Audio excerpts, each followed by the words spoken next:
Petit, Einstein détestait l'école. Impatient, il taquinait ses professeurs et les mettait en difficulté. Il a un esprit rebelle qui ne supporte pas qu'on lui dise ce qu'il doit faire. Il développe petit à petit un irrespect total pour toute forme d'autorité. L'apprentissage par cœur l'ennuie. Il veut apprendre tout seul et ce qui l'intéresse lui. Ce qu'il veut, c'est percer les mystères de l'univers. Il excelle en sciences, mais malgré ça, plus tard, il ne trouve pas de travail en tant qu'enseignant. Il n'est reconnu par personne et il a peu d'argent. Les gens se moquent de son excentrité. Il continue à travailler sur la résolution de problèmes qui ne quittent plus son esprit et il se fiche de ce que les gens pensent de lui. Jusqu'au jour où il a révolutionné le monde de la physique.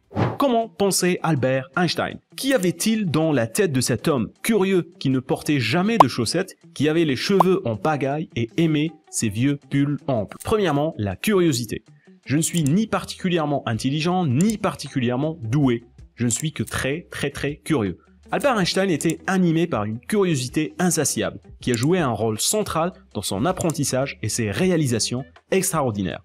En l'observant, on peut diviser cette curiosité en 4 ingrédients.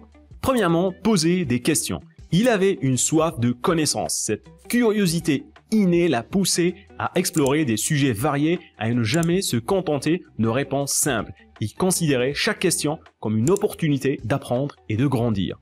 Remettre en question les idées préconçues était la deuxième chose. Par exemple, il a réfléchi sur la gravité alors que à son époque c'était un problème résolu depuis longtemps et on ne comprenait pas pourquoi il creusait dedans. Il ne se conformait pas, il se fichait pas mal de ce que pensaient les autres, même ses collègues. Il avait une question, une intuition, il poursuivait simplement sa route. Troisièmement, poser des questions fondamentales. Pourquoi les choses sont-elles comme elles sont et comment fonctionne l'univers? Einstein était un maître pour poser des questions fondamentales de ce genre. Il cherchait à comprendre les principes fondamentaux qui sous-tendent les phénomènes observés. Et enfin, la recherche de réponses. C'est bien beau de se poser des questions, mais c'est encore mieux d'aller chercher les réponses. Einstein passait beaucoup de temps à chercher des réponses à ces questions.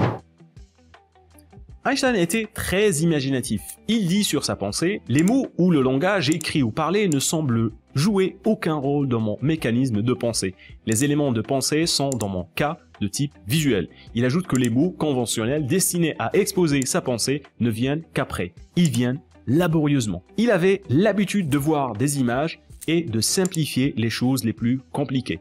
Imaginez que vous deviez réfléchir à un concept très abstrait comme l'entropie. Une mesure de l'état de désordre ou de l'incertitude dans un système lié au concept de thermodynamique et d'information. Dit comme ça, c'est assez complexe à assimiler et à visualiser. Si maintenant vous comprenez que l'entropie est synonyme de désordre, vous pouvez par exemple vous représenter ce mot en image comme étant la chambre d'un enfant mal rangée. L'image ici n'est pas créée pour vous rappeler de la définition, mais pour rendre concret quelque chose qui ne l'est pas au premier abord et pouvoir réfléchir dessous beaucoup plus facilement. Einstein excellait dans les expériences de pensée. Il trouvait des réponses simplement en posant une question et en imaginant une réponse imagée. Une des plus connues était quand il s'est imaginé tomber en chute libre. Il s'est rendu compte que lorsque nous tombons, nous ne ressentons pas le poids de notre corps. Il dit que c'est l'expérience la plus heureuse de sa vie. Si vous vous intéressez aux autres expériences de pensée d'Albert Einstein, vous serez extrêmement fasciné. C'est quelque chose d'assez incroyable à expérimenter et je parie que vous ne l'avez jamais testé auparavant. Alors voici comment est-ce que vous pouvez faire votre petite expérience de pensée. Comment est-ce que vous allez vous y prendre? Eh bien c'est très simple. Il suffit de se poser des questions qui vont stimuler votre imagination. Par exemple, imaginez une altération dans vos sens, une vision infrarouge ou la capacité de voir les émotions des autres. Pensez à la manière dont cela changerait votre compréhension du monde et votre relation avec les autres. Ou encore, si votre perception du temps était inversée. Quand nous effectuons une tâche pénible, elle semble passer très rapidement. À l'inverse, quand nous nous amusons, le temps semble s'écouler très lentement. Quel serait l'impact dans votre vie?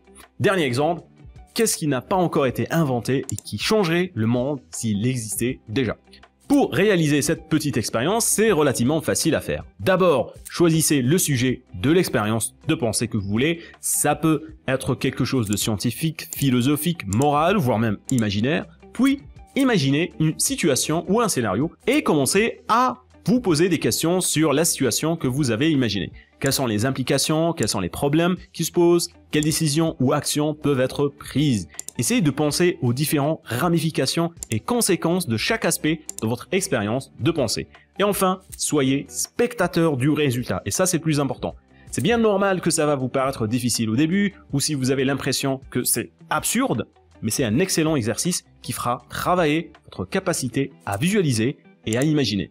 Et c'est une autre manière très innovante de résoudre des problèmes. Un autre trait de la personnalité d'Einstein était sa persévérance. La persévérance et l'expérimentation vont de pair. Einstein se fichait tout simplement de ce que pensaient les autres de lui. Il avait une idée en tête et il continuait à la chercher. Il se fichait pas mal aussi de se tromper. Il disait « je n'ai pas échoué, j'ai juste trouvé 10 000 moyens qui ne fonctionnent pas ». Il passait son temps à expérimenter.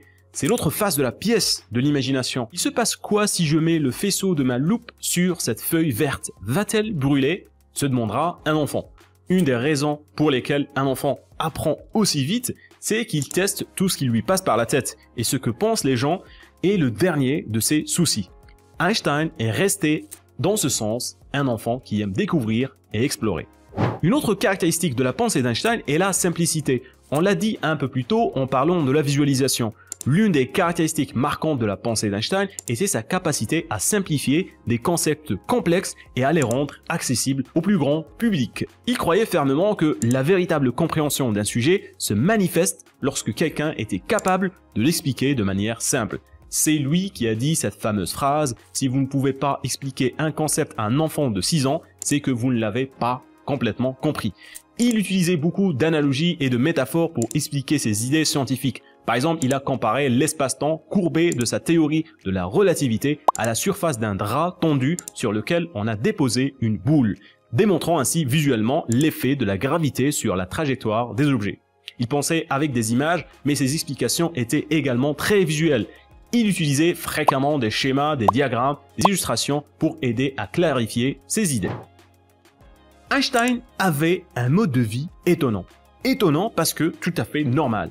On s'imagine facilement les grands génies comme des personnes acharnées de travail, insomniaques, le front transpirant alors qu'ils sont concentrés sur un problème à résoudre. Mais Einstein avait une vie tranquille et routinière. Déjà, c'était un gros dormeur. Il dormait des nuits de 10 heures et faisait également des siestes dans sa journée. Quotidiennement, il partait faire de longues marches. Il croyait fermement que les promenades étaient essentielles pour stimuler la créativité et la pensée profonde.